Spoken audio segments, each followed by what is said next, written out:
first off, let's get to the rover because it is the gift that keeps on giving. Mm-hmm. Yesterday, NASA was like, "Hey guys," meaning like the universal everybody.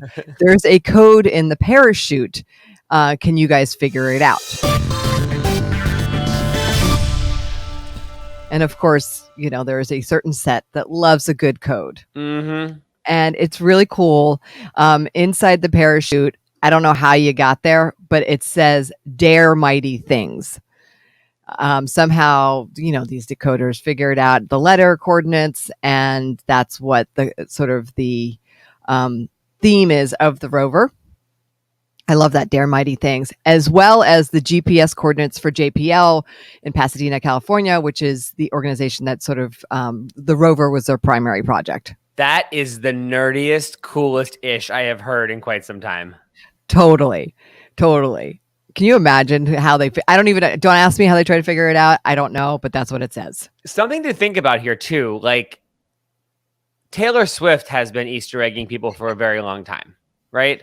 Yes. And she kind of has the corner on Easter eggs as far as popular culture goes. So has NASA like taken that lane on the nerdy set, or are one of the NASA people Swifties? I'm going to let you think about that for a while. Well, it's funny that you say that because the tease was that there are more Easter eggs to come.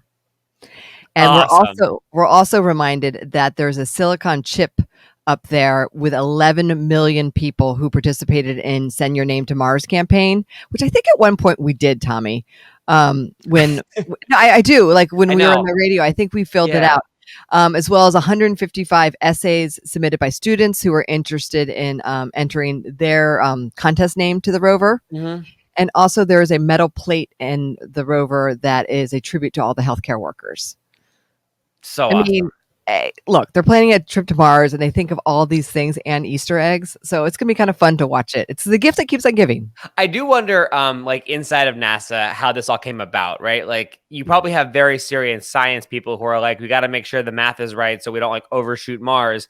And then they're like, man, it's 11 o'clock. It's the marketing meeting. And the marketing team comes in and they're like, hey, we got some ideas for a puzzle. And they're like, these people. Or are they like, yes, let's do it. Like totally, let's screw with the internet. I would love to know like the deep inside story on that. Well, hopefully maybe we'll learn more about who's behind it all. But I think I think it's a little bit of both, right? Like, because these are not Taylor Swift type Easter eggs. These are a little bit more complex. I mean, I looked at that parachute. I'm like, ooh, it's red and white. How pretty. Same. Dare Mighty Things. I love that. Very cool. That is awesome. On to a space mystery now. You're just like chock full of space news today, Kelly. I love it. I heard it on the news, but this is also like, it was a blogger who overheard a radio transmission, which is how we now know about this American Airlines flight that was flying over New Mexico. This is what the pilot saw.